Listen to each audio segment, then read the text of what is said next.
এই দেশের প্রথম প্রেসিডেন্ট, এই দেশের স্বাধীনতার ঘোষক, এই দেশে বহুদলীয় গণতন্ত্র এনে দিয়েছে শহীদ প্রেসিডেন্ট জিয়াউর রহমান।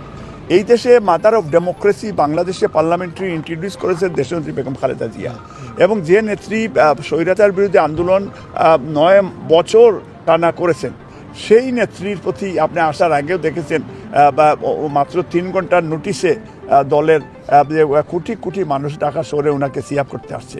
আমার বিশ্বাস যারা দেশ চালাচ্ছে সফার, তারা এই নেত্রীর প্রতি খুব আনুগত্য এবং তারা এই নেত্রীকে ভালোবাসে, বাংলাদেশের মানুষেও ভালোবাসে।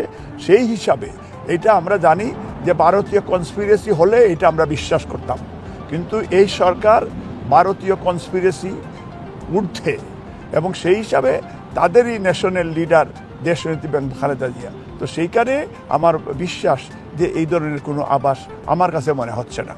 এটা আগামীতে আমরা বিশ্বাস করি যে আমাদের নেত্রী ফিরে যাবেন এবং আগামীতে বিএনপি সরকার গঠন করবে এবং free fair election doctor Yunus বা তাদের ইন্টিরিয়াম গভর্নমেন্ট যারা তারা আছেন, তারা আমি বিশ্বাস করি তারা ভালো মানুষ।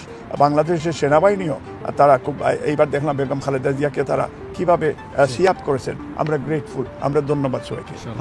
একটা ছোট প্রশ্ন আমি করতে চাই। আপনি দেখছেন যে একটা বিষয় খুবই আলোচনা হচ্ছে টিউলিপ সিদ্দিককে নিয়ে, হ্যাঁ, বিশেষ করে ফ্ল্যাটের যে উপহার এবং বাংলাদেশের যে রূপপুরের যে দুর্নীতি এবং মন্ত্রিত্ব হারাতে পারেন টাইমসে এসেছে, অলরেডি তালিকা তৈরি করেছে, এই বিষয়ে আপনার পক্ষ থেকে কি জানতে চাই? প্রথম হচ্ছে যে আমি বিশ্বাস করি যে টিউলিপ ব্রিটিশ মন্ত্রী, ব্রিটিশের হিস্ট্রিতে কারো বিরুদ্ধে যদি সত্য হোক আর মিথ্যা হোক কোনো স্ক্যান্ডেল যদি হয়, এটার সাথে সাথে রিজাইন করা হয়। তো টিউলিপ যেহেতু ওই বেহায়া হাসিনার রক্তের এবং তার বোনের এই বউ তার ক্রিমিনাল, এবং ক্রিমিনাল না হলে, কারণ রাশিয়ার সাথে যারা আর্মস ডিল করতে যায়, তার তো অ্যাকচুয়ালি এই জনগণে তাকে বুটি দেওয়া উচিত ছিল না, আগে আমরা জানতাম না। আমি মনে করি আমাদের এই টিউলিপের resignation as soon as possible, অথবা তাকে বরখাস্ত করা হোক এবং তাকে এই দেশের আইন অনুযায়ী ট্রায়াল করা হোক, এবং তার মাকেও এই দেশের আইন অনুযায়ী তার মাকেও ট্রায়াল করা হোক, এবং বাংলাদেশ সরকার হাসিনার সাথে যেন টিউলিপ এবং আপনার জয় এবং শেখ রেহানা তাদেরকে যেন দেশে ফেরত নেওয়ার জন্য ব্রিটিশ সরকারের প্রতি যেন তারা আহ্বান জানায়।